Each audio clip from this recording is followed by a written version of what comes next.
Hi friends, welcome to PND family channel. పారిజాత పుష్పాలు తెల్లగా 4 రేకులతో ఉండి మధ్యలో నారింజ పండు కలర్లో ఉంటాయి. ఈ చెట్టు పుష్పాలు రాత్రిపూట వికసించగా తెల్లవారితే రాలిపోతుంటాయి. ఈ చెట్టు ఎక్కడ ఉంటే ఆ చుట్టుపక్కల మొత్తం మంచి పరిమళాన్ని వెదజల్లుతుంది, మత్తును తెప్పిస్తాయి. అయితే దీని ఆకులకు పుష్పాలకు ఎంతో విశిష్ట గుణాలున్నాయి. పారిజాతం పువ్వులు దగ్గు నుండి ఉపశమనం పొందడానికి ఉపయోగపడతాయి. అలాగే గొంతు వాపును తగ్గిస్తుంది. అనేక వ్యాధులకు కారణమైన బ్యాక్టీరియాను చంపుతుంది. గొంతు కండరాలు మృదువుగా ఉంచుతుంది. పారిజాతం మొక్క జ్వరాన్ని తగ్గించడానికి బాగా ఉపయోగపడుతుంది. శరీర ఉష్ణోగ్రతను సాధారణ స్థితికి తీసుకురావడానికి సహాయపడుతుంది. మలేరియా జ్వరంతో బాధపడుతున్న వాళ్ళు పారిజాత ఆకులను మెత్తగా నూరి తినడం వల్ల మలేరియా జ్వరం తగ్గిపోతుంది.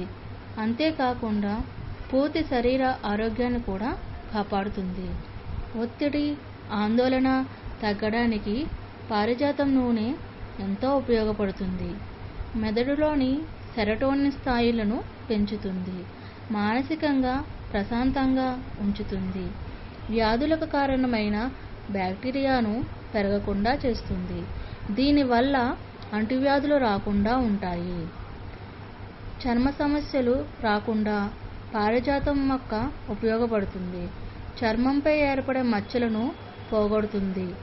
వృద్ధాప్య ఛాయలు కనబడకుండా చేస్తుంది. పారిజాత ఆకులను కషాయంగా చేసుకొని తాగడం వల్ల కీళ్ళ నొప్పులు బాగా తగ్గుతాయి.